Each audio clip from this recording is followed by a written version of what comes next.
Imagine a man who could outspend billionaires, throwing lavish parties with Hollywood A-listers, buying yachts the size of small cities, and funding blockbuster movies like The Wolf of Wall Street. Yes, the man bankrolling The Wolf of Wall Street was himself the embodiment of the film's themes. A hard-partying financier who stole millions. His name? Jho Low. At one point, he had access to billions of dollars in liquid cash, stolen from a fund that was supposed to improve the lives of everyday Malaysians. The 1MDB scandal's not just a tale of greed. It's a blueprint of how corruption at the highest levels can implode governments, tarnish reputations, and shake Wall Street to its core. Let's dig deep into the controversy with Politalysis. This fraud is unbelievable because Jho Low just stole billions of dollars almost overnight. Investigators have called it one of the biggest corruption cases ever. The absurdity doesn't stop there. A see-through grand piano for Miranda Kerr, a $27 million diamond necklace, and Britney Spears jumping out of a birthday cake. Because why not? Jho Low even got a Golden Globes shout-out from Leonardo DiCaprio.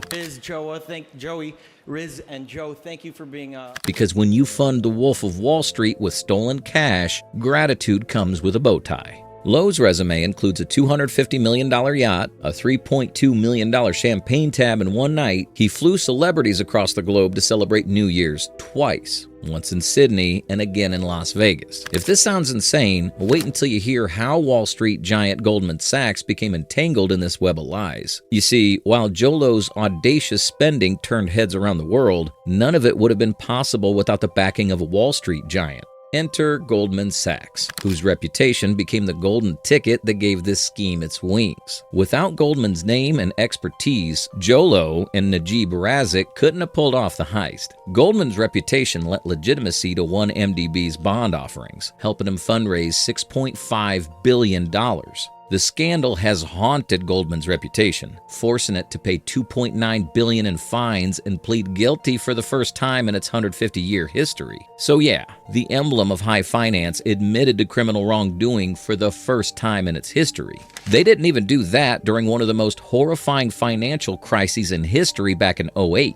Now, let's unravel how Jho Low orchestrated this heist with the help of sovereign wealth funds, complicit politicians, and a Wall Street powerhouse.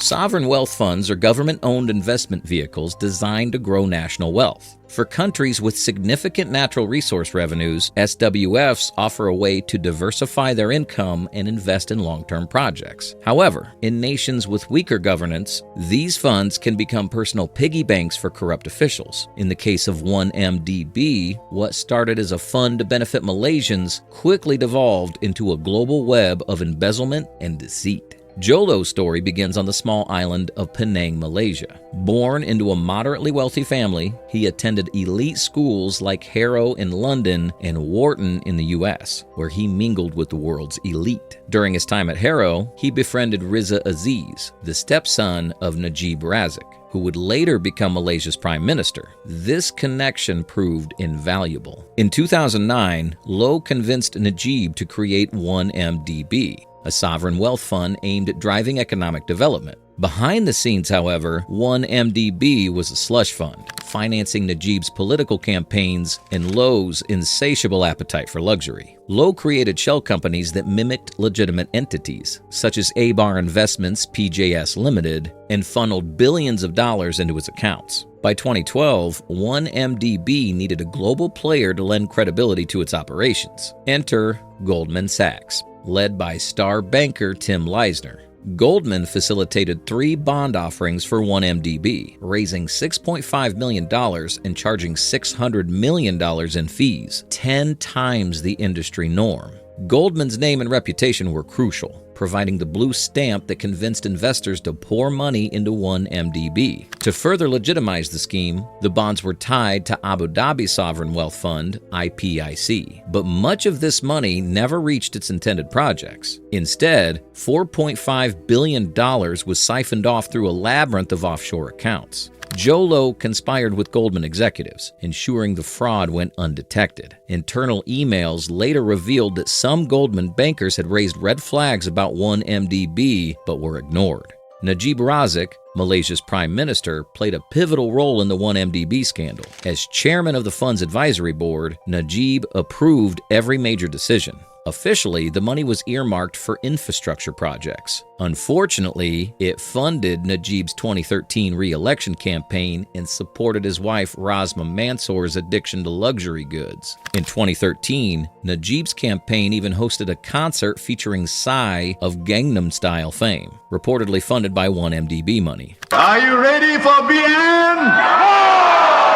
Meanwhile, Jho Low's parties became legendary, with performances by Pharrell and Britney Spears. These extravagant displays masked the fund's true purpose, enriching a select few. When Malaysians discovered the truth, outrage erupted. Najib's government was voted out in a historic election. Investigators raided Najib's properties, finding $273 million in cash and luxury items, including a $27 million pink diamond necklace gifted to Rasma. Najib claimed the money was a donation from Saudi royalty, but the evidence said otherwise. The mechanics of the scam were as audacious as they were intricate. Jho Low created a series of shell companies to mirror legitimate entities. For instance, he set up Abar Investments PJS Limited in the British Virgin Islands, mimicking a subsidiary of IPIC. When 1MDB transferred billions to these fake entities, it appeared to be legitimate business transactions. From there, the money was laundered through offshore accounts in Switzerland, Singapore, and the Cayman Islands before landing in Low's hands.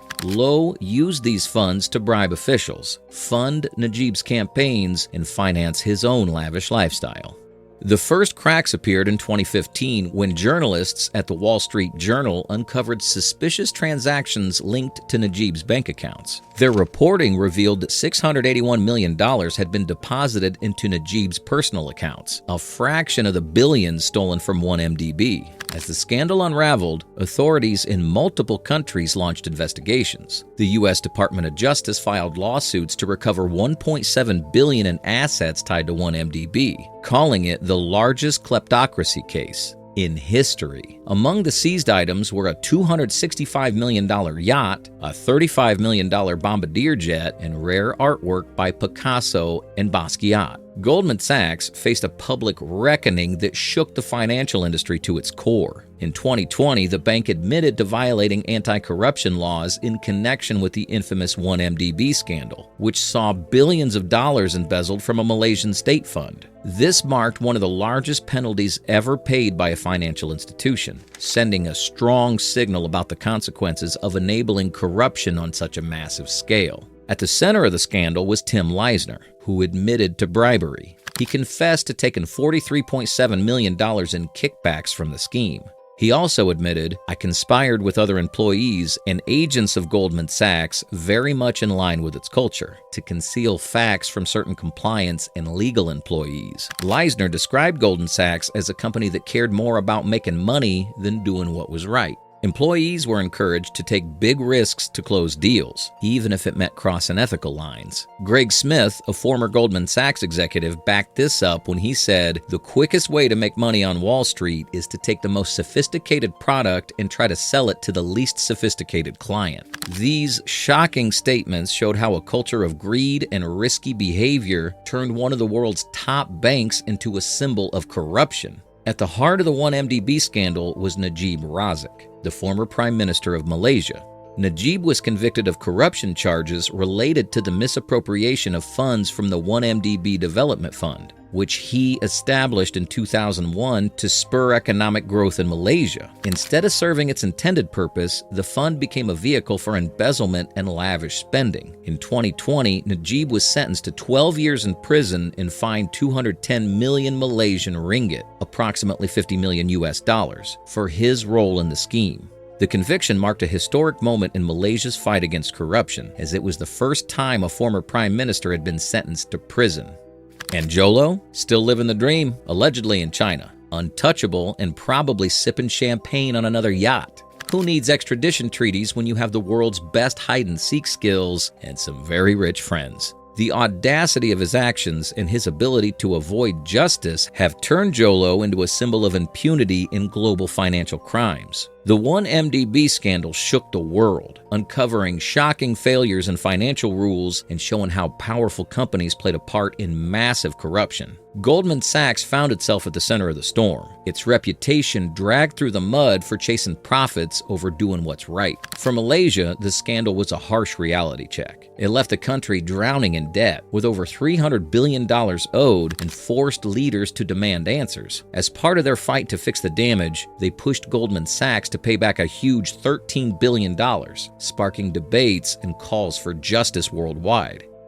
No, Goldman Sachs should understand the agony and the trauma suffered by the Malaysian people as a result of the 1MDB scandal.